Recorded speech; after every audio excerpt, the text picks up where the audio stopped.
Friends, ಇವತ್ತಿನ day ವ್ಲಾಗ್ಗೆ welcome ಮಾಡ್ತಾ ಇದ್ದೀನಿ. ಇದು ಒಂದು 3 ಡೇಸ್ ವ್ಲಾಗ್ ಆಗಿರುತ್ತೆ. ಆಲ್ಮೋಸ್ಟ್ ಆಲ್ ಈಗ ಸ್ವಲ್ಪ ದಿನಗಳ ಹಿಂದೆ ಬೆಂಗಳೂರಲ್ಲಿ ಸ್ವಲ್ಪ ಮಟ್ಟಿಗೆ ಮಳೆ ಆಗಿತ್ತು. ಒಂಥರ ತಣ್ಣಗೆ ಕೂಲಾಗಿತ್ತು ಅಂತ ಹೇಳ್ಬೋದು ವಾತಾವರಣ. ನನಗಂತೂ ಭಾಳ ಖುಷಿಯಾಗುತ್ತೆ ಈ ಬೇಸಿಗೆಯಲ್ಲೂ ಮಳೆ ಬಂದರೆ ಒಂದು ಸ್ವಲ್ಪ ಏನೋ ಕೂಲ್ ಅನಿಸುತ್ತಲ್ಲ ದೇಹಕ್ಕೆ ಅಂತ. ಹಾಗಾಗಿ ಹೊರಗಡೆ ಯಾವ ರೀತಿಯಾಗಿತ್ತು ನೇಚರ್ ಅದನ್ನು ಸ್ವಲ್ಪ ವೀಡಿಯೋ ಕ್ಯಾಪ್ಚರ್ ಮಾಡ್ಕೊಂಡಿದ್ದೆ. ಆನಂತರ ಇಲ್ಲಿ ಬೆಳಗ್ಗೆ ಬ್ರೇಕ್ಫಾಸ್ಟ್ ರೆಡಿ ಮಾಡ್ತಾ ಇದ್ದೀನಿ. ಇವತ್ತು ಬ್ರೇಕ್ಫಾಸ್ಟ್ ಬಂದು ಪೂರಿ ಮತ್ತು ಸಾಗು ಮಾಡ್ತಾ ಇರೋದು. ತಿಂಗ್ಳಿಗೆ ಒಂದೇ ಸರಿ ಇವಾಗ ಆಯಿಲ್ ಐಟಮ್ ಮಾಡೋದು ಬೆಳಗ್ಗೆ ಹೊತ್ತು. ಇಲ್ಲ ಅಂತ ಅಂದರೆ ನಾನು ತಿನ್ನೋದಿಲ್ಲ ಅನ್ನೋ ಒಂದು ಕಾರಣಕ್ಕೆ, ಜೊತೆಗೆ ಮಕ್ಳಿಗೂ ಬೇಡ ಈ ಬೇಸಿಗೆ ಹೊತ್ತು, ಅಥವಾ ಆಯಿಲ್ ಫುಡ್ನ ಆದಷ್ಟು ಕಂಟ್ರೋಲ್ ಮಾಡೋಣ ಅನ್ನೋ ಒಂದು ಮೈಂಡ್ಸೆಟ್ಟಿಂದ ಎಲ್ಲ ಕಂಟ್ರೋಲ್ ಮಾಡ್ಕೊಂಡು ಬರ್ತಾ ಇದ್ದೀನಿ. ಬಟ್ ಇವತ್ತು ಅಮ್ಮ ಮನೆಗೂ ಕೂಡ ಪನ್ನೀರ್ ಸಾಗು ಕಳಿಸೋವಂಥ ಪ್ಲ್ಯಾನ್ ಇತ್ತು. ಹಾಗಾಗಿ ಸ್ವಲ್ಪ ಜಾಸ್ತಿ ಕ್ವಾಂಟಿಟಿಯಲ್ಲಿ ಮಾಡ್ತಾಯಿದ್ದೀನಿ. ಇಲ್ಲಿ ಫಸ್ಟು ನಾನು ಕಡಾಯಿಯಲ್ಲಿ ಈರುಳ್ಳಿ, ಬೆಳ್ಳುಳ್ಳಿ, ಶುಂಠಿ ಎಲ್ಲನೂ, ಟೊಮೆಟೊ ಎಲ್ಲ ಚೆನ್ನಾಗಿ ಫ್ರೈ ಮಾಡ್ಕೊಂಡಿದ್ದೀನಿ. ಸ್ವಲ್ಪ ಸೋಂಪು ಎಲ್ಲನೂ ಕೂಡ ಹಾಕಿ, ಹಾಗೆ ಗೋಡಂಬಿನೂ ಕೂಡ ಎಲ್ಲ ಚೆನ್ನಾಗಿ ಫ್ರೈ ಮಾಡಿಕೊಂಡು, ಆನಂತರ ಇದಕ್ಕೆ ನಾನು ಕೊತ್ತಂಬರಿ, ಪುದೀನ ಸೊಪ್ಪನ್ನು ಕೂಡ ಹಾಕ್ಕೊಳ್ತಿದ್ದೀನಿ. ಒಂಥರ 3 ರೀತಿಯಾಗಿ ನಾನು ಪನ್ನೀರ್ ಗ್ರೇವಿ ಮಾಡ್ಕೊಳ್ತೀನಿ. ಅಂದರೆ ಬರೀ ಪಾಲಕ್ ಹಾಕಿ ಪನ್ನೀರ್ ಗ್ರೇವಿ ಮಾಡೋದು, ಇನ್ನೊಂದು ಬರೀ ರೆಡ್ ಕಲರಲ್ಲಿ ಒಂದು ಪನ್ನೀರ್ ಗ್ರೇವಿ ಮಾಡ್ತೀನಿ. ಅದನ್ನು ಅಂದರೆ ಕ್ಯಾಪ್ಸಿಕಮ್ಮು, ಪನ್ನೀರು, ಬಟಾಣಿ, ಈರುಳ್ಳಿ ಇಷ್ಟೇ ಹಾಕಿ ಮಾಡ್ತೀನಿ. ಇನ್ನೂ ಒಂದು ಬಂದು ಮಿಕ್ಸ್ ವೆಜಿಟೇಬಲ್ಸ್ ಜೊತೆ ಪನ್ನೀರೆಲ್ಲ ಹಾಕಿ ಮಾಡುವಂಥದ್ದು. ಹಾಗಾಗಿ ಫಸ್ಟು ಒಂದು ಪಾತ್ರೆಯಲ್ಲಿ ಈ ತರಕಾರಿ ಎಲ್ಲ ಬೇಯೋದಕ್ಕೆ ಇಟ್ಟಿದ್ದೆ.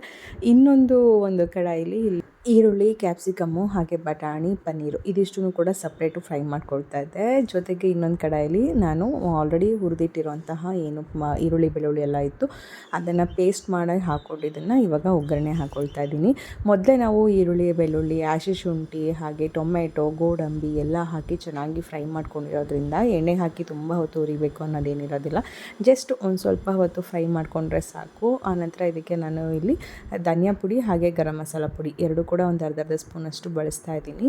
ಖಾರಕ್ಕೆ ಇಲ್ಲಿ ಯಾವುದೇ ಖಾರ ಪುಡಿ ಹಾಕ್ತಾ ಇಲ್ಲ, ಯಾಕಂದರೆ ನಾನು ಮೊದಲೇ ಈರುಳ್ಳಿ ಎಲ್ಲ ಹುರ್ಕೋಬೇಕಾದ್ರೆ ಹಸಿಮೆಣಸಿನ್ಕಾಯಿನ ಹಾಕ್ಕೊಂಡಿರೋದ್ರಿಂದ ಖಾರಕ್ಕೆ ನಾನಿಲ್ಲಿ ಖಾರ ಪುಡಿನ ಯೂಸ್ ಮಾಡ್ತಿಲ್ಲ. ಇದಿಷ್ಟನ್ನು ಕೂಡ ಚೆನ್ನಾಗಿ ಫ್ರೈ ಮಾಡಾದಮೇಲೆ ನಂತರ ನಾವೇನು ಬೇಯಿಸಿಟ್ಕೊಂಡಿರ್ತೀವಿ ತರಕಾರಿ, ಅದನ್ನು ಕೂಡ ಆ್ಯಡ್ ಮಾಡ್ಕೋಬೋದು. ಆನಂತರ ಅದಕ್ಕೆ ನಾನು ಹುರಿದಿಟ್ಕೊಂಡಿರೋಂಥ ಪನ್ನೀರು, ಕ್ಯಾಪ್ಸಿಕಮ್ ಇದನ್ನು ಕೂಡ ಆ್ಯಡ್ ಮಾಡ್ಕೊಳ್ತೀನಿ. ಇಲ್ಲಿ ತರಕಾರಿ ಬಂದು ನಾನು ಇವತ್ತು ಬೀನ್ಸು, ಕ್ಯಾರೆಟು, ಹಾಗೆ ಆಲೂಗೆಡ್ಡೆ, ಸೀಮೆ ಬದನೆಕಾಯಿ ಇದಿಷ್ಟನ್ನು ಕೂಡ ಸಣ್ಣದಾಗಿ ಹಚ್ಚಿಟ್ಕೊಂಡು ಸಪ್ರೇಟು ಬೇಯಿಸ್ಕೋಬೇಕಾದ್ರೆ ಆ ನೀರನ್ನು ನೋಡ್ಕೊಂಡು ಹಾಕೋಬೇಕಾಗತ್ತೆ. ಇಲ್ಲಾಂತಂದರೆ ನೀವು ಈ ಥರ ಮಸಾಲ ರುಬ್ಕೋಬೇಕಾದ್ರೆ ಆ ತರಕಾರಿ ಬೇಯಿಸಿರೋ ನೀರನ್ನು ಕೂಡ ನೀವು ಹಾಕ್ಕೊಂಡು ರುಬ್ಕೊಂಡ್ರೆ ಆ ನೀರು ವೇಸ್ಟ್ ಆಗೋದಿಲ್ಲ. ಯಾಕಂದರೆ ಆ ನೀರು ವೇಸ್ಟ್ ಆಗುತ್ತಲ್ಲ ಅಂತ ಹೇಳಿ ನೀವೇನಾದರೂ ಗ್ರೇವಿಗೆ ಹಾಕ್ಬಿಟ್ರೆ ಏನಾಗುತ್ತೆ, ಗ್ರೇವಿ ತೆಳುವಾಗಿಬಿಡುತ್ತೆ. ಆ ನೀರನ್ನು ಕೂಡ ನಮಗೆ ಆಚೆ ಹಾಕೋದಕ್ಕೆ ಹೊಟ್ಟೆ ಹುರಿಯುತ್ತೆ. ಯಾಕಂದರೆ ತರಕಾರಿ ಬೇಯಿಸಿರೋ ನೀರನ್ನು ಹೊರಗಡೆ ಹಾಕಿದ್ರೆ ಮತ್ತು ಗ್ರೇವಿ ಟೇಸ್ಟ್ ಬರೋದಿಲ್ಲ. ಹಾಗಾಗಿ ನೀವು ಮಸಾಲ ಎಲ್ಲ ರುಬ್ಕೋಬೇಕಾದ್ರೆ ಆದಷ್ಟು ಆ ತರಕಾರಿ ಬೇಯಿಸಿರೋ ನೀರನ್ನೇ ಕೂಡ ಆ್ಯಡ್ ಮಾಡ್ಕೊಳ್ಳಿ. ಇವಾಗ ನಾನು ಬೇಯಿಸಿಟ್ಟಿರುವಂಥ ತರಕಾರಿ ಹಾಕ್ಕೊಂಡೆ ಮಸಾಲಾಗೆ. ಆನಂತರ ಹುರಿದಿಟ್ಕೊಂಡಿರೋಂತಹ ಪನ್ನೀರು, ಬಟಾಣಿ, ಕ್ಯಾಪ್ಸಿಕಮ್ಮು, ಈರುಳ್ಳಿ ಅದನ್ನು ಕೂಡ ಎಲ್ಲ ಸೇರಿಸ್ಕೊಂಡು ಇವಾಗ ಚೆನ್ನಾಗಿ ಮಿಕ್ಸ್ ಮಾಡ್ಕೊಳ್ತಾ ಇದ್ದೀನಿ. ಮೊದಲೇ ನಾನು ಮಸಾಲ ಪದಾರ್ಥ ಎಲ್ಲನೂ ಫ್ರೈ ಮಾಡಿ ರುಬ್ಕೊಂಡಿದ್ರಿಂದ ತುಂಬ ಹೊತ್ತು ಹುರಿಯೋ ಅವಶ್ಯಕತೆ ಇರಲಿಲ್ಲ. ಹಾಗಾಗಿ ಒಂದು ಸ್ವಲ್ಪ ಹೊತ್ತು ಫ್ರೈ ಮಾಡಿಕೊಂಡು ಮಸಾಲ ಪೌಡರ್, ಆಮೇಲೆ ಆನಂತರ ಧನಿಯಾ ಪುಡಿ, ಗರಂ ಮಸಾಲ ಎಲ್ಲ ಹಾಕಿ, ಆನಂತರ ಬೇಯಿಸಿರುವಂತಹ ತರಕಾರಿಗಳನ್ನೆಲ್ಲ ಆ್ಯಡ್ ಮಾಡಿ, ಆಮೇಲೆ ಮನೆಯಲ್ಲೇ ಮಾಡಿದಂತಹ ಹೋಮ್ ಮೇಡ್ ಫ್ರೆಶ್ ಕ್ರೀಮ್ನು ಕೂಡ ಹಾಕ್ಕೊಳ್ತಾ ಇದ್ದೀನಿ. ಹಾಲು ಯಾವಾಗಲೂ ಡೈಲಿ ಕಾಯಿಸ್ಬೇಕಾದ್ರೆ ಅದ್ರ ಕೆನೆ ಏನು ತೆಗೆದೆತ್ತಿಟ್ಟಿದ್ವಿ, ಆ ಕೆನೆಗೆ ನಾನೊಂದು ಸ್ವಲ್ಪ ಹಾಲು ಹಾಕ್ಬಿಟ್ಟು ರುಬ್ಕೊಂಡು ಅದನ್ನು ನಾನಿಲ್ಲಿ ಸೇರಿಸ್ಕೊಂಡೆ. ಲಾಸ್ಟಲ್ಲಿ ಸ್ವಲ್ಪ ಟೇಸ್ಟಿಗೆ ಉಪ್ಪು ನೋಡಿಬಿಟ್ಟು ಎಷ್ಟು ಬೇಕಷ್ಟು ಹಾಕ್ಕೊಂಡು ಒಂದು 5 ನಿಮಿಷ ಅಥವಾ ಒಂದು 3 ನಿಮಿಷ ಇದನ್ನು ಬೇಯಿಸ್ಕೊಂಡ್ರೆ ಮುಗಿದು ಫ್ರೆಂಡ್ಸ್. ಯಾಕಂದರೆ ಸುತ್ತ ಒಂದು ಸ್ವಲ್ಪ ಎಣ್ಣೆ ಎಲ್ಲ ಬಿಡಬೇಕು. ಆ ಲೆವೆಲಿಗೆ ಬೇಯಿಸ್ಕೊಂಡ್ರೆ ಕರೆಕ್ಟಾಗಿ ಸೂಪರಾಗಿ ಟೇಸ್ಟಿಯಾಗಿ ಒಂದೊಳ್ಳೆ ಪನ್ನೀರ್ ವೆಜ್ ಕರಿ ರೆಡಿ ಆಗುತ್ತೆ. ಇದಕ್ಕೆ ಇವತ್ತು ಪೂರಿ ಮಾಡ್ತಾಯಿದ್ದೀನಿ. ನನಗಂತೂ ಈ ಪೂರಿ ಮಾಡಿದ್ರೆ ನಾನು ತಿನ್ನೋದೇ ಇಲ್ಲ. ನಾನು ಆಲ್ಮೋಸ್ಟ್ ಆಲ್ ನಾನು ತಿನ್ನೋದು ಯಾವಾಗಲೂ ಗಂಜಿ ಕುಡಿತೀನಿ, ಇಲ್ಲ ವೆಜಿಟೇಬಲ್ಸ್ ಏನಾದರೂ ಸಲಾಡ್ ಮಾಡ್ಕೊಂಡು ತಿನ್ಕೊಳ್ತಾ ಇರ್ತೀನಿ. ಹಾಗೂ ಒಂದೊಂದ್ಸರಿ ನನಗೆ ಈ ಥರ ಗ್ರೇವಿ ಏನಾದರೂ ತಿನ್ನಲೇಬೇಕು ಅಂತಂದರೆ ರೊಟ್ಟಿ ಮಾಡ್ಕೊಂಬಿಡ್ತೀನಿ. ಅಂದರೆ ನನ್ನ ಒಂದು ಹಿಟ್ಟು ಏನಿದೆ ಅದರಲ್ಲಿ ಚಪಾತಿ, ಅಂದರೆ ಜೋಳದ ಹಿಟ್ಟು, ಜೋಳ ಮತ್ತು ಸಜ್ಜೆ ಎಲ್ಲ ಹಾಕಿ ಮಾಡಿಟ್ಕೊಂಡಿರೋಂಥ ಹಿಟ್ಟಲ್ಲಿ ನಾನು ರೊಟ್ಟಿ ಅಥವಾ ಚಪಾತಿ ಆ ಥರ ಏನಾದರೂ ಮಾಡಿಕೊಂಡು ತಿನ್ಕೊಳ್ತೀನಿ. ಯಾಕಂದರೆ ಈ ಥರ ಎಲ್ಲ ಗ್ರೇವಿ ನೋಡಿದಾಗ ನಮಗೂ ತಿನ್ನಬೇಕು ಅನಿಸುತ್ತೆ. ಬಟ್ ಇದೆಲ್ಲ ತುಂಬ ಫ್ಯಾಟ್ ಜಾಸ್ತಿ ಇರುತ್ತೆ, ಪನ್ನೀರು ಮತ್ತು ಫ್ರೆಶ್ ಕ್ರೀಮು ಎಲ್ಲ. ಅಂದರೆ ತಿಂಗ್ಳಿಗೆ 1 ದಿನ ತಿಂದರೆ ಏನೂ ಆಗೋದಿಲ್ಲ. ಬಟ್ ನಮಗೇನಂದರೆ ಏನಾದರೂ ಬಾಯಿಗೆ ರುಚಿ ಜಾಸ್ತಿ ಸಿಕ್ತು ಅಂದರೆ ನಾವು ಕಡಿಮೆ ತಿನ್ನೋಕ್ಕೆ ಹೋಗಲ್ಲ. ಅಯ್ಯೋ ಎಷ್ಟೋ ದಿನದಿಂದ ಡೈಟ್ ಮಾಡ್ತಾಯಿದ್ದೀನಿ, ಬಿಡಿ ಇವತ್ತೊಂದು ದಿನ ಚೆನ್ನಾಗಿ ತಿನ್ಕೊಬಿಡೋಣ, ನಾಳೆ 1-2 ರೌಂಡ್ ವಾಕಿಂಗ್ ಮಾಡಿದ್ರಾಯ್ತು ಅಂತ ಮೈಂಡ್ಸೆಟ್ ಬಂದುಬಿಡುತ್ತೆ. ಹಾಗಾಗಿ ಏನು ಮಾಡ್ತೀವಿ, ಜಾಸ್ತಿ ತಿನ್ನೋಕ್ಕೆ ಹೋಗ್ತೀವಿ. ಅದಕ್ಕೋಸ್ಕರ ನಾನೇನು ಮಾಡ್ತೀನಿ, ತಿನ್ನೋದೇ ಬೇಡ ಅಂತ ಹೇಳಿ ಗಂಜಿ ಕುಡ್ಕೊಂಬಿಡ್ತೀನಿ. ಇವತ್ತಿನ ಬ್ಲಾಗ್ ಶ್ರೀರಾಮನವಮಿ ನಮ್ಮ ಡೇ ಶುರುವಾಗ್ತಾಯಿದೆ ಮಧ್ಯಾಹ್ನ 11:30. ಮಧ್ಯಾಹ್ನ 12 ಗಂಟೆ ಅಂದರೆ 11:30 ಇರಬೇಕು. ಇದು ಬೆಳಗ್ಗೆ. ನಿಜ ಈ ಡ್ರೆಸ್ ಚೆನ್ನಾಗಿ ಕಾಣಿಸ್ತಾ ಇತ್ತು ನಿಮಗೆ. ಡ್ರೆಸ್ಸಿಗೂ ಓಲೆಗೂ ನನ್ನ ಮಗಳು ಹೂವು ಮುಟ್ಕೊಂಡಿರೋದಕ್ಕೂ ಎಲ್ಲದಕ್ಕೂ ಚೆನ್ನಾಗಿ ಕಾಣಿಸ್ತಾ ಇದೆ. ಇವಾಗ ಕೋಸಂಬರಿ ನಾವೆಲ್ಲ ಸ್ವೀಟ್ ಕಾರ್ನ್ ಎಲ್ಲ ಹಾಕಿ ಹೊಡಿಲಿರ್ತದೆ. ಸ್ವೀಟ್ ಕಾರ್ನು ಕೊಚ್ಚಿದೆ ನಮಗೋಸ್ಕರ ಹಚ್ತೇವೆ. ಹಾಂ ಕೊಚ್ಚು. ನಂಗೆ ಕೊಚ್ಚಿದ್ರೆ ಇಷ್ಟ ಆಗುತ್ತೆ, ನಂಗೆ ಹಚ್ಚಿದ್ರೆ ಇಷ್ಟ ಆಗಲ್ಲ.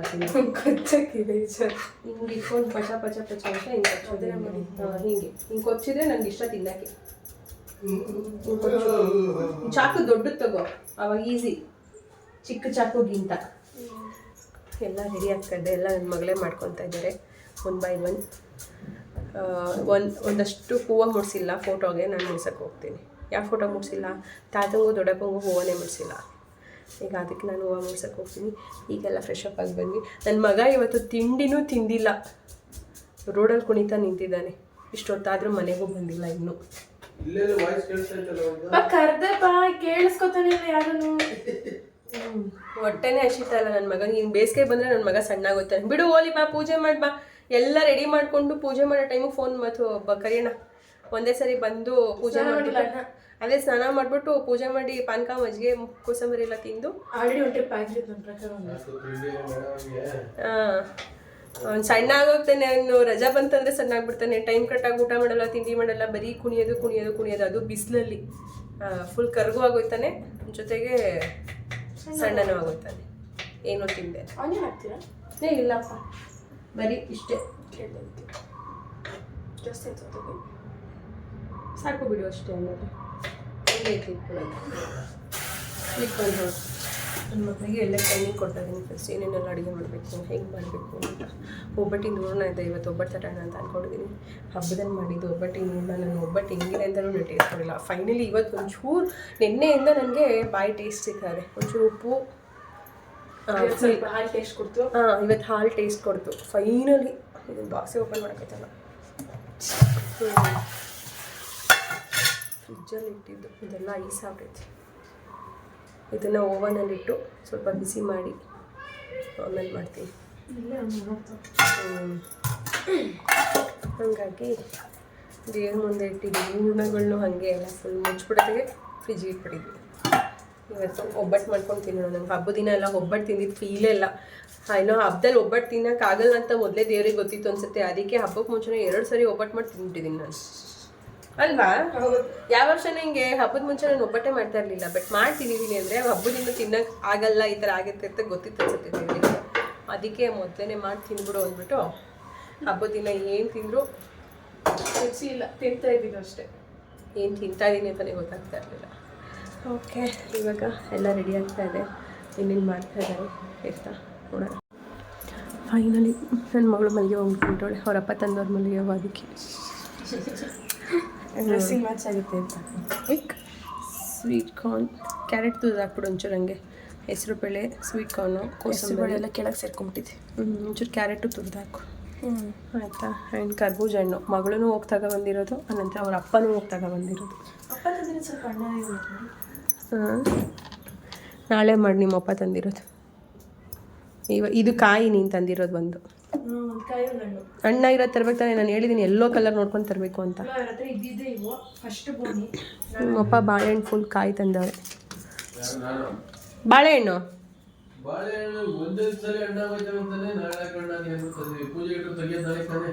ಅದಿನ್ನೂ ಹಣ್ಣಾಗಕ್ಕೆ 2 ದಿನ 3 ದಿನ ಬೇಕು.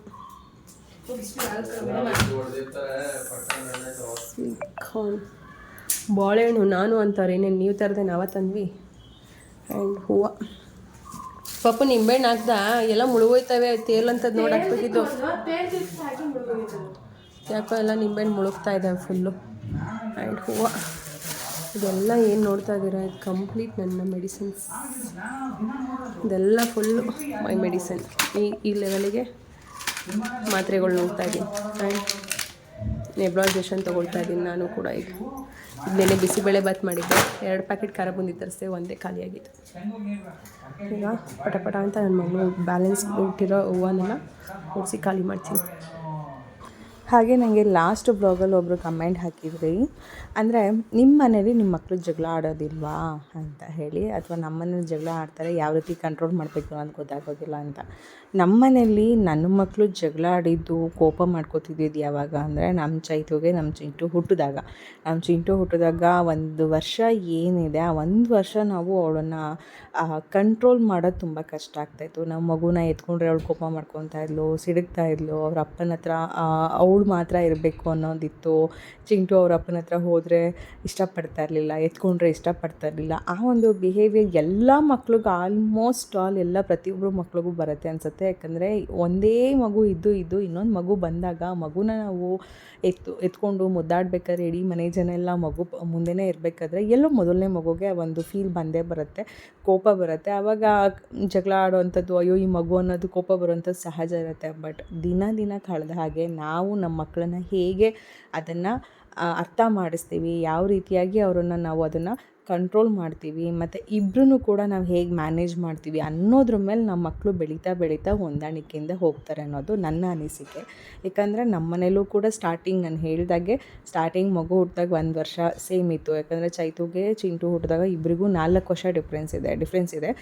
ಚಿಂಟುಗೂ ಚೈತುಗೂ ಕೂಡ ಆ 4 ವರ್ಷ ಅವಳು ದೊಡ್ಡವಳಿರೋದ್ರಿಂದ ಅವಳಿಗೆಲ್ಲ ಗೊತ್ತಾಗ್ತಾ ಇತ್ತು. ಆವಾಗ ನನ್ನ ಮಗ ಒಂದು ವರ್ಷ ತುಂಬವರೆಗೂ, ಅವಳಿಗೂ 5 ವರ್ಷ ತುಂಬವರೆಗೂ ತುಂಬಾ ನನಗೂ ಅದು ಹೇಗೆ ಅರ್ಥ ಮಾಡಿಸೋದು ಅನ್ನೋದು ಸ್ವಲ್ಪ ಜಾಸ್ತಿ ಯೋಚನೆ ಇತ್ತು. ಬಟ್ ದಿನ ಕಳೀತಾ ನನ್ನ ಮಗಳು ಕೂಡ ಅರ್ಥ ಮಾಡ್ಕೊಳ್ಳೋಕೆ ಶುರು ಮಾಡಿದ್ರು. ನಾವು ಕೂಡ ಇಬ್ಬರೂ ಕೂಡ ಈಕ್ವಲಾಗಿ ನಮ್ಮ ಮನೇಲಿ ನೋಡೋದ್ರಿಂದ ಯಾರೇ ತಪ್ಪು ಮಾಡಲಿ, ಅದು ಚಿಕ್ಕ ಮಗು ಅಂತಲೂ ಹೇಳೋದಿಲ್ಲ, ದೊಡ್ಡ ಮಗು ಅಂತಲೂ ಹೇಳೋದು, ತಪ್ಪು ಮಾಡಿದ್ರೆ ನಾನು ಇಬ್ಬರಿಗೂ ಕೂಡ ಬೈತೀನಿ, ಕೋಪ ಬಂದರೆ ಇಬ್ಬರಿಗೂ ಕೂಡ ಹೊಡೆದಿರ್ತೀನಿ ನಾನು. ಯಾಕಂದರೆ ನಾನು ಅದೇ ರೀತಿಯೇ ನನ್ನ 2 ಮಕ್ಕಳನ್ನು ಬೆಳೆಸ್ಕೊಂಬಂದಿದ್ದು. ತಪ್ಪಿದರೆ ತಪ್ಪು ಅಂತಲೇ ಹೇಳ್ತೀನಿ, ಸರಿ ಇದ್ದರೆ ಯಾರೇ ಆದರೂ ಅದನ್ನು ಸರಿ ಅಂತ ಬರೋದ್ರಿಂದ ನನ್ನ ಮಕ್ಕಳಿಗೆ ನಮ್ಮಮ್ಮ ಆಗಲಿ ನಮ್ಮಪ್ಪ ಆಗಲಿ ಅವ್ನು ಜಾಸ್ತಿ ಪ್ರೀತಿ ಅಥವಾ ಅವಳು ಜಾಸ್ತಿ ಪ್ರೀತಿ ಅನ್ನೋದು ಎಲ್ಲೂ ಇಬ್ರಿಗೆ ಅನಿಸಿಲ್ಲ. ಹಾಗಾಗಿ ನನ್ನ ಮಕ್ಕಳು ಇಬ್ಬರೂ ಕೂಡ ಅಷ್ಟಾಗಿ ಸದ್ಯಕ್ಕೆ ದೇವರ ಆಶೀರ್ವಾದ ಸದಾ ಹೀಗೆ ಇರಲಿ. ಯಾವತ್ತೂ ಜಗಳ ಅಂತ ಆಡಿದ್ದಾಗಲಿ, ಅಂತ ಕಿತ್ತಾಟ ಅನ್ನೋದಾಗಲಿ ನಮಗೆ ಹಿಂಸೆ ಕೊಡೋ ಥರ ಯಾವತ್ತೂ ಆಗಿಲ್ಲ. ಆಯಿತು ಫ್ರೆಂಡ್ಸ್, ನಮ್ಮ ಆಯಿತು ಬಿಡಪ್ಪ, ಓಲಿ ಹಾಕೊಂಡಿದ್ದೆ ಸುಮ್ಮನೆ. ಆಮೇಲೆ ಏನಾದರೂ ಒಂದು ಹಾಕ್ಕೊಂಡ್ರೆ ಅಕ್ಕ ಒಂದು ಏನಾದರೂ ಹೇಳ್ತಾ ಇರ್ತಾರೆ. ಫೈನಲಿ ನಾವೆಲ್ಲ ರೆಡಿಯಾಗಿದ್ದಾಯಿತು. ಬನ್ನಿ ಸರ್. ಈಗ ಬಂದು ಪಾನ್ಕ ಅಂತವನ್ನೇ. ಇಷ್ಟೊತ್ತು ಊಟದ್ದು ನೆನಪಿರಲಿಲ್ಲ, ಏನೂ ನೆನಪಿರಲಿಲ್ಲ. ಈಗೆಲ್ಲ ನೆನಪಾಗ್ಬಿಟ್ಟಿದೆ. ಈಗ ಪೂಜೆ ಮಾಡೋ ಟೈಮ್ ಆಯಿತು, ಮಾಡಿಬಿಟ್ಟು ಮಾಡೋಣ. ನೀಟಾಗಿ ವಿಭೂತಿ ಹಾಕೋ, ಮುಖ ಕ್ರೀಮ್ ಹಚ್ತಾ. ವಿಭೂತಿ ಹಾಕ್ಕೊಂಡು 1 ತುಳಸಿ ಎಲೆ ಕಿತ್ಕೊಂಬಂದ ದೇವ್ರ ಹತ್ರ. ಇವಾಗ ನಾವು ಪೂಜೆ ಮಾಡೋದು. ಮನೆಯವ್ರಿಗೆ ಒಬ್ರದ್ದಾದರೆ ಮುಗೀತು. ಮಾಡಿದೀವೋ ಪಾನ್ಕ? ಇಲ್ಲ, ಟೇಸ್ಟ್ ಎಲ್ಲ ಮಾಡಬಾರ್ದು ಪೂಜೆ ಆಗೋವರೆಗೂ. ಫಸ್ಟು ದೇವರಿಗೂ ಇಟ್ಟು ಆಮೇಲೆ ನಾವು ಟೇಸ್ಟ್ ಮಾಡಬೇಕು. ತಿನ್ನಪ್ಪ, ನಾ ಏನಾದರೂ ಒಂದು ಬಾಯಿಗೆ ಹಾಕಬೇಕು ನೀನು ಅಡುಗೆ ಮನೆಗೆ ಬಂದರೆ. ಪೂಜೆ ಮಾಡಿಬಿಟ್ಟು ಫ್ರೆಂಡ್ಸ್ ತಿಂಡಿ ತಿನ್ನೋದು. ಇವತ್ತಿನ್ನೂ ತಿಂಡಿ ತಿಂದಿಲ್ಲ. ಟೈಮ್ 12:15 ಆಯಿತು. ಸುಷ್ಮಾ, ಏನು ಇಷ್ಟೊತ್ತಿಗೆಲ್ಲ ಪೂಜೆ ಮಾಡ್ತೀರಾ ನೀವು ಅಂತ. ಹುಷಾರಿಲ್ಲದಿದ್ದಾಗ ಇನ್ನೇನು ಮಾಡೋಕ್ಕಾಗುತ್ತೆ ಹೇಳಿ. ಚೆನ್ನಾಗಿದ್ದಾಗ ಎಲ್ಲ ಬೆಳಿಗ್ಗೆನೇ ಪಟಾಪಟ ಅಂತ ಮಾಡಿಬಿಡ್ತೀನಿ. ಆಗದೆ ಇದ್ದಾಗ ಇಲ್ಲ, ಭಗವಂತ ನನ್ನ ಕೈಲಿ ನಿಧಾನಕ್ಕೆ ಮಾಡ್ತೀನಿ. ಇಂಪಾರ್ಟೆಂಟ್ ಮಾಡ್ತೀನಿ, ಆಗೋದಿಲ್ಲ, ನಿಧಾನಕ್ಕೆ ಮಾಡ್ಕೊಂಡು ಹೋಗ್ತೀನಿ ಅಂತ. ಹಾಗಾಗಿ ವಯಸ್ಸಾದ ಮೇಲೆ ಆಗ್ಬೋದು ಅಥವಾ ಆರೋಗ್ಯ ಕೆಟ್ಟದಾಗ್ಬೋದು, ನಿಧಾನಕ್ಕೆ ಮಾಡ್ಕೋಬೇಕು. ಇದು ಹೊಸ್ಲಲ್ಲಿ ಇದೆಯಲ್ಲ ರಂಗೋಲಿ, ಸಾಕು. ಬೇರೆ ಲೋಟಗಳು ಯೂಸ್ ಮಾಡಿ. ನಾವು ಆಲ್ಮೋಸ್ಟ್ ಎಲ್ಲರಿಗೂ ಒಂಥರ ಕೆಮ್ಮು ಶೀತ ಅಂದರೆ ಒಬ್ಬರು ಯೂಸ್ ಮಾಡಿದ್ದು ಇನ್ನೊಬ್ರು ಯೂಸ್ ಮಾಡೋಲ್ಲ. ಲೋಟ ಟವಲ್ ಎಲ್ಲ ಕಂಪ್ಲೀಟ್ ಸಪ್ರೇಟು. ಬೇರೆ ಲೋಟ ತೊಗೊಳ್ಳೋ, ಒಂದೇ ಇದ್ರ ಡಿಸೈನ್ ತೊಗೊತೀಯಲ್ಲೋ, ಆ ಕಡೆ ಪಕ್ಕ ಇದೆ ನೋಡು. ತೊಗೊಂಡು ಸಪ್ರೇಟ್ ಇಟ್ಕೊಳ್ಳಿ. ಅದಕ್ಕೆ ವಾಟರ್ ಬಾಟಲ್ ನೀರು ತುಂಬ ಸಿಕ್ಬಿಟ್ಟಿರ್ತೀನಿ. ಇವರೆಲ್ಲ ವಾಟರ್ ಬಾಟ್ಲ್ ಯೂಸ್ ಮಾಡಿ ಲೋಟ ಯೂಸ್ ಮಾಡೋಕ್ಕೆ ಬೇಡ.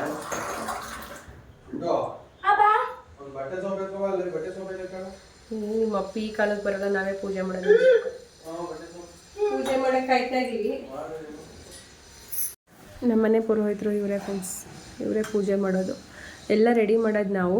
ಲಾಸ್ಟಲ್ಲಿ ಬಂದು ಗಂಟೆ ಅಲ್ಲಾಡಿಸ್ಬಿಟ್ಟು ಶ್ಲೋಕ ಹೇಳಿ ಪೂಜೆ ಮಾಡೋದು ನಮ್ಮನೆ ಪುರೋಹಿತರು ಇವರೇ. ಅದಕ್ಕೋಸ್ಕರ ದೇವ್ರು ಇವರಿಗೆ ಹೇಳೋಗ್ತಾರೆ, ನಾನು ಬರ್ತಾಯಿದ್ದೀನಿ ಭಕ್ತ, ನೀನು ಪೂಜೆಗೆ ಮೆಚ್ಚಿ ನಾನು ಬಂದೆ ಅಂತ. ನಿಮ್ಮಪ್ಪ ಹೇಳ್ದಂಗೆ ಕರೆಕ್ಟು. ಬಾಳೆಹಣ್ಣು ಬೇಗ ಹಣ್ಣಾಗ್ತೈತೆ. ಪಾಪು ತಂದಾಗ ಫುಲ್ಲು ಗ್ರೀನ್ ಕಲರ್ ಕಾಯಿತ್ತು. ಜಸ್ಟ್ 2 ಅವರ್ಸ್ಗೆ ಯೆಲ್ಲೋ ಕಲರ್ ಆಗ್ತಾಯಿತ್ತಲ್ಲ. ಸಂಜೆ ಅಷ್ಟು ಮೇ ಬಿ ಫುಲ್ ಎಲ್ಲೋ ಆಗುತ್ತೆ ಅನ್ಸುತ್ತೆ. ಮಾಡಿ ಸರ್, ಪೂಜೆ ಮಾಡಿ. ಮಗಳು ನಿಧಾನಕ್ಕೆ ಚಪ್ಪ ದೀಪನ ಆಯ್ತು. ಆಲ್ಮೋಸ್ಟ್ ಆಲ್ ನಮ್ಮ ಮನೇಲಿ ಯಾವಾಗಲೂ ಕೂಡ ಅಕ್ಕ ತಮ್ಮನ್ನೇ ಫಸ್ಟು ಪೂಜೆ ಮಾಡೋದಕ್ಕೆ ಬಿಡ್ತೀನಿ. ನಾನೆಲ್ಲ ಕೂಡ ರೆಡಿ ಮಾಡಿದ್ರೂ ಕೂಡ ಪೂಜೆ ಮಾಡಿಸೋದು ನನ್ನ ಮಕ್ಕಳಿಂದನೇ. ಈಗ ನನ್ನ ಮಗಳು ಸ್ವಲ್ಪ ನನಗೆ ಕಿಚನಲ್ಲಿ ಹೆಲ್ಪ್ ಮಾಡೋದ್ರಿಂದ ಕೆಲವೊಂದು ಅಡುಗೆಗಳ್ನು ಕೂಡ ಕಲ್ತ್ಕೊತಾ ಇದ್ದಾರೆ. ಹಾಗಾಗಿ ಇವತ್ತು ಪಾನಕ, ಮಜ್ಜಿಗೆ, ಕೋಸಂಬರಿ ಇದೆಲ್ಲ ಕಂಪ್ಲೀಟ್ ರೆಡಿ ಮಾಡಿರೋದೇ ನನ್ನ ಮಗಳು. ಹಾಗೆ ಪೂಜಾ ರೂಮು ಕೂಡ ರೆಡಿ ಮಾಡಿದರು, ಬಟ್ ಅಲ್ಲೊಂದು ಇಲ್ಲೊಂದು ಹೂವು ಇಟ್ಟಿರಲಿಲ್ಲ. ಹಾಗಾಗಿ ಆಮೇಲೆ ನಾನು ಎಲ್ಲದಕ್ಕೂ ಹೂವು ಇಟ್ಟೆ. ಆನಂತರ ನನ್ನ ಮಗನು ಬಂದು ಇವಾಗ ಸ್ನಾನ ಮಾಡ್ಕೊಂಡೆಲ್ಲ ರೆಡಿಯಾಗಿ ಪೂಜೆ ಮಾಡೋಕ್ಕೆ ರೆಡಿ ಮಾಡ್ಕೊಳ್ತಿದ್ದಾನೆ. ಬಟ್ ಇಲ್ಲಿ ಅಕ್ಕ ತಮ್ಮ ನೀವು ನೋಡ್ತಾ ಇರ್ಬೋದು, ಅಕ್ಕನಿಗೆ ಕುಂಕುಮ ಇಡೋದಾಗ್ಬೋದು ಅಥವಾ ತಮ್ಮನಿಗೆ ವಿಭೂತಿ ಇಡೋದಾಗ್ಬೋದು, ಇಬ್ಬರು ಕೂಡ ಇದೇ ರೀತಿಯಾಗಿ ಮಾಡಿಕೊಂಡು ನಮ್ಮ ಮನೇಲಿ ಚೆನ್ನಾಗಿ ನಗ್ನಗ್ತಾ ಇರ್ತಾರೆ.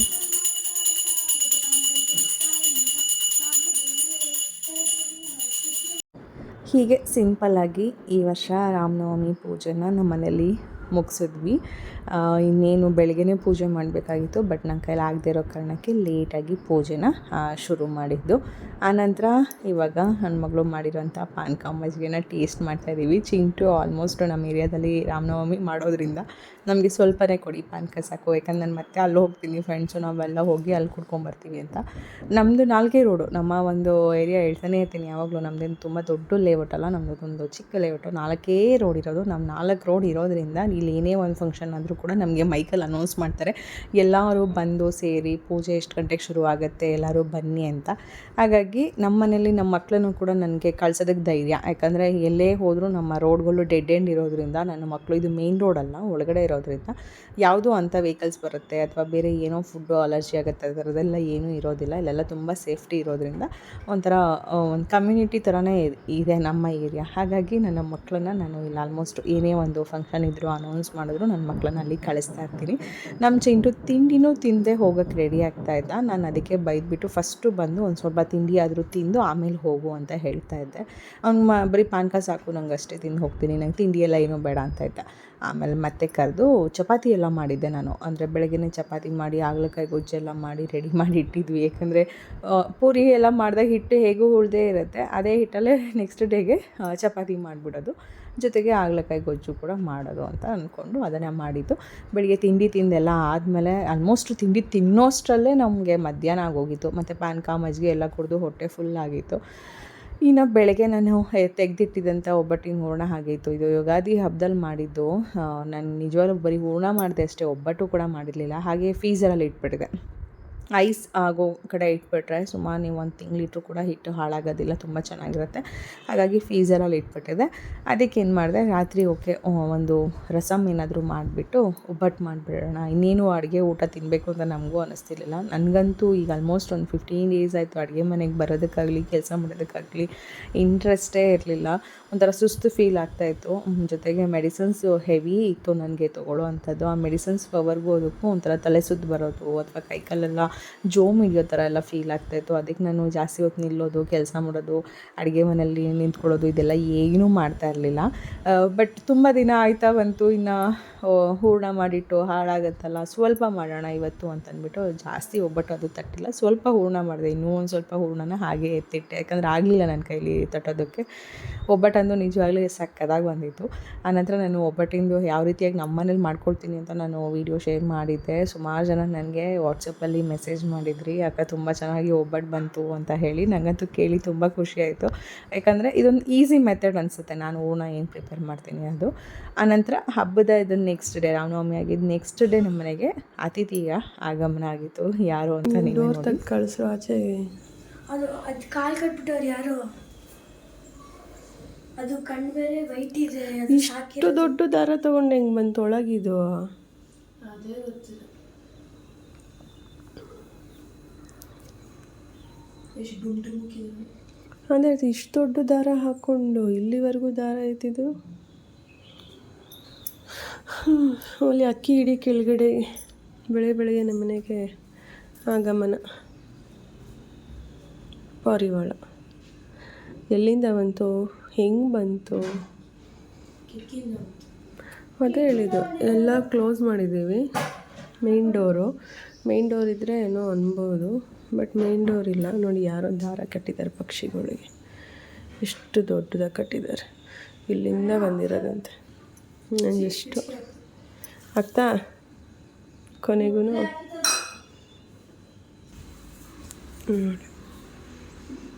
ಹಾರಕ್ಕಾಗಲ್ಲ ಅನ್ಸುತ್ತೆ ಇದಕ್ಕೆ ಕೆಳಗಡೆ.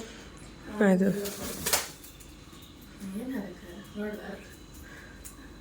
ಕಡಲೆಗೆ ಬಂದಿದೆ, ಅದು ಅಕ್ಕಿ ಬರಲ್ಲ ಅದು ನೋಡಿ. ಅದು ಇದು ಟಿಶ್ಯೂ ತಂದು ಚೆಲ್ಲೋ ಇದನ್ನು. ಚೆಲ್ಬೇಕಾ? ಅಲ್ಲ, ಅದು ಒರೆಸೋ. ಸ್ನಾನಕ್ಕೆ 8 ಗಂಟೆ ಆಯಿತು. ಅಕ್ಕಿಗೆ ಬರಲಿಲ್ಲ, ಅದು ಕಡಲೆಗಾದರೆ ಬಂತು ನೋಡು. ಮಾಡಿಲ್ವಲ್ಲ ಒಂಚೂರು ಇದು ಗುಟ್ಕು. ಬಿದ್ದಿಲ್ಲ, ಫುಲ್ ರೆಕ್ಕೆ ಬಡಿತಾ ಇದ್ದಲ್ಲ. ಅಲ್ಲ ಗುಟ್ರು ಗುಟ್ರು ಗುಟ್ರು ಅಂತ ಅಂದಿಲ್ವಲ್ಲ, ಅನ್ಬೇಕಲ್ಲ ಅದನ್ನು, ಅದೇ ಅಂದಿಲ್ವಲ್ಲ ಅದು. ನೀರಿಡ ಒಂದು ಇದರಲ್ಲಿ ಅಕ್ಕಿ ಎತ್ತೋ, ಅದು ಅಕ್ಕಿ ತಿನ್ನೋದು. ಅದೇ ಕಡಲೆ ಪ್ರೀತಿ ಅದು. ನೋಡ್ತಾ ಇದ್ದಾನೆ ಚಿಂಟು ಎಲ್ಲಿ ಯಾವಾಗ ಬಂದು ಇವ್ನು ಬಿಡಿಸ್ತಾನೆ, ಎಷ್ಟೊತ್ತಾಯ್ತು ಅಂತ. ನನ್ನ ಮಗನ ಭಯ ಅನ್ನೋದು ಅದಕ್ಕೆ ಅದು ಕುಟ್ಟುತ್ತೆ, ನಾನು ಕುಟ್ಟಲ್ಲ, ಕುಕ್ಕುತ್ತೆ. ಹಾಂ, ಯಾರು ಅಷ್ಟು ಉದ್ದ ದಾರ ಕಟ್ಕೊಂಡು ಅದನ್ನ, ಅದು ಬೇರೆ. ಹ್ಞೂ ಅದೇ ಹೇಳ್ತಿರೋದು ಪಾಪ. ಅದು ಸೌಂಡೇ ಮಾಡ್ತಾ ಇಲ್ಲ, ಅದೇ ಆಶ್ಚರ್ಯ ನನಗೆ. ಏನೋ ಸುದ್ಲಿ ಥರ ಕಟ್ಟಂತ ಸಣ್ಣ ಚಪ್ಪೆ ಥರ ಕಟ್ಟೋದೊಳಗಿನಿ, ಎಷ್ಟು ಅಪ್ಪದ್ದು ಕಟ್ಬಿಟ್ಬಿಟ್ಟವ್ರು ಅದನ್ನು. ಇದು ಮೇ ಬಿ ನೀರು ಕುಡಿತೈತೆ ಇವಾಗ.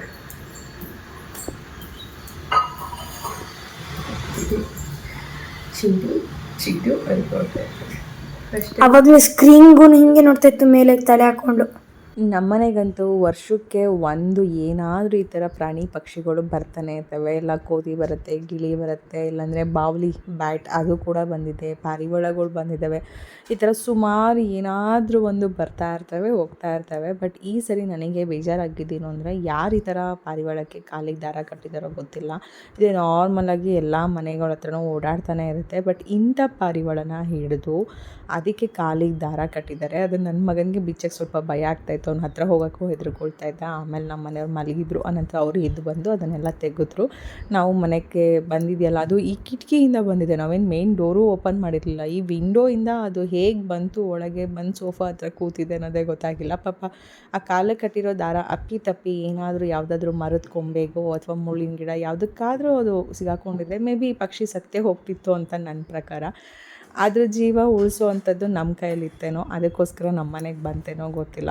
ಏನೋ ಒಂದು ಒಳ್ಳೆ ನಂಬಿಕೆ ಇಟ್ಕೊಳ್ತೀನಿ ನಾನು ಯಾವತ್ತೂ ಅಷ್ಟೇ. ಮನುಷ್ಯ ಆಗಲಿ, ಪಕ್ಷಿ ಆಗಲಿ, ಪ್ರಾಣಿ ಆಗಲಿ, ಯಾವುದೇ ಆದರೂ ಅಷ್ಟೇ, ಒಳ್ಳೆಯದನ್ನು ನಾವು ಮಾಡಿದ್ರೆ ನಮಗೂ ಕೂಡ ಒಳ್ಳೇದು ಸಿಗುತ್ತೆ ಅನ್ನೋದು. ಬಟ್ ನಾವು ಕೆಟ್ಟದ್ದು ಮಾಡೋಕ್ಕೆ ಹೋದರೆ ನಮಗೂ ಕೆಟ್ಟದ್ದು ಆಗುತ್ತೆ ಅನ್ನೋದು.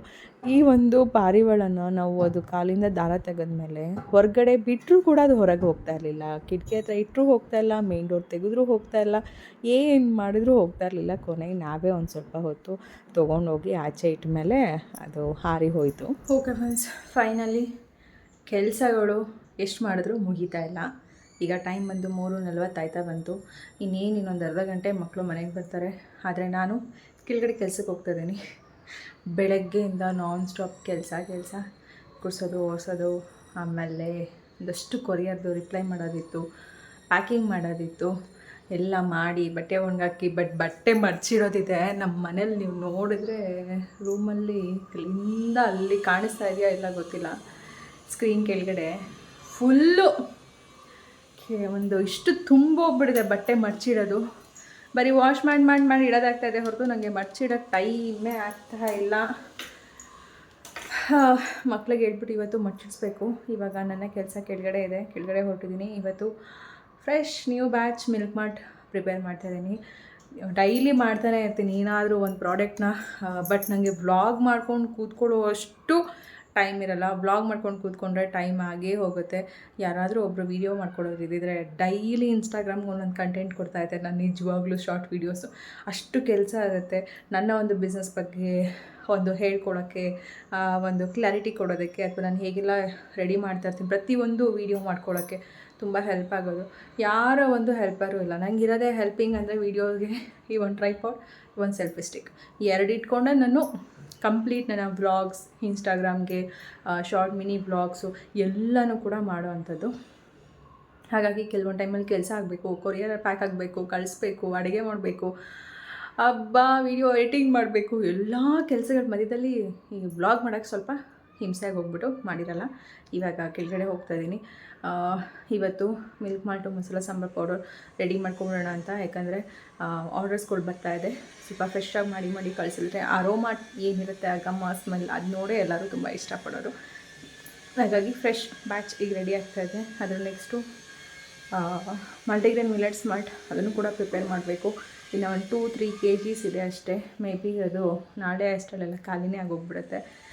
ಸಮ್ಟೈಮ್ಸ್ ಕೆಲವೊಂದು ಕೆಲಸ ಮಾಡೋದಕ್ಕೆ ನನಗೆ ಹೆಲ್ಪರ್ಸ್ ಇರ್ತದೆ. ಸಮ್ಟೈಮ್ಸ್ ಕೆಲವೊಂದು ಟೈಮಲ್ಲಿ ಆಟೋಗಳು ಬರ್ತಾ ಇರುತ್ತೆ. ಆ ಟೈಮಲ್ಲಿ ನನಗೆ ಹೆಲ್ಪರ್ಸ್ ಇರೋದಿಲ್ಲ, ನಾನೇ ಮಾಡಬೇಕಾಗತ್ತೆ. ಆ ಟೈಮಲ್ಲಿ ಏನಾದರೂ ನಾನು ಆರೋಗ್ಯವಾಗಿ ಚೆನ್ನಾಗಿದ್ದರೆ ಮಾಡ್ತೀನಿ, ಇಲ್ಲ ಅಂತಂದರೆ ಎಲ್ಲ ಆರ್ಡರ್ಸ್ನೂ ಕೂಡ ಕ್ಯಾನ್ಸಲ್ ಮಾಡ್ಕೊಂಡಿರ್ತೀನಿ. ಕೆಲವೊಂದು ಟೈಮಲ್ಲಿ ಅನಿಸುತ್ತೆ ಕೂತಿದ್ದೆ ಕೂರೋದಕ್ಕೆ, ಮಲಗೋದಕ್ಕೆ ಬೋರ್ ಆಗ್ತಾ ಇರುತ್ತಲ್ಲ, ಅಯ್ಯೋ ಅಟ್ಲೀಸ್ಟ್ ಎದ್ದು ಸ್ವಲ್ಪ ಕೆಲಸ ಎಲ್ಲ ಮಾಡ್ಕೊಂಡಿದ್ರೆ ಈ ಒಂದು ಏನು ಹೆಲ್ತ್ ಇಶ್ಯೂ ಅಂತ ಅಂದ್ಕೊಳ್ತಾ ಇರ್ತೀವಿ, ಇದೆಲ್ಲ ಸರಿ ಹೋಗುತ್ತೆ, ಈ ಮೂಡಿಂದ ಸ್ವಲ್ಪ ಚೇಂಜ್ ಆಗ್ಬೋದು ಅಂತ ಎದ್ದು ಸ್ವಲ್ಪ ಕೆಲಸಗಳನ್ನೂ ಕೂಡ ಶುರು ಮಾಡ್ಕೊಳ್ತಾ ಇರ್ತೀನಿ. ಬಟ್ ಸುಮಾರು ದಿನ ನಾನು ಹೇಳಬೇಕಂದ್ರೆ ನಾನು ಆರ್ಡರ್ಸ್ನ ಕ್ಯಾನ್ಸಲ್ ಮಾಡಿದ್ದೆ. ಬಟ್ ಆದರೂ ಕೂಡ ಸುಮಾರು ಜನ ಪೇಷನ್ಸಿಂದ ಕಾಯ್ಕೊಂಡು ಇದ್ದು ಆನಂತರ ಮತ್ತೆ ನಾನೆಲ್ಲ ಪ್ರಿಪೇರ್ ಮಾಡಿದ್ರೆ ಮತ್ತೆ ಚೆನ್ನಾಗೆಲ್ಲ ಆರ್ಡ್ರ್ ಮಾಡಿ ತೊಗೊಂಡ್ರಿ. Thank you so much. ಹೀಗೆ ನಿಮ್ಮೆಲ್ಲರ ಒಂದು ಸಪೋರ್ಟ್ ಸದಾ ಇರಲಿ.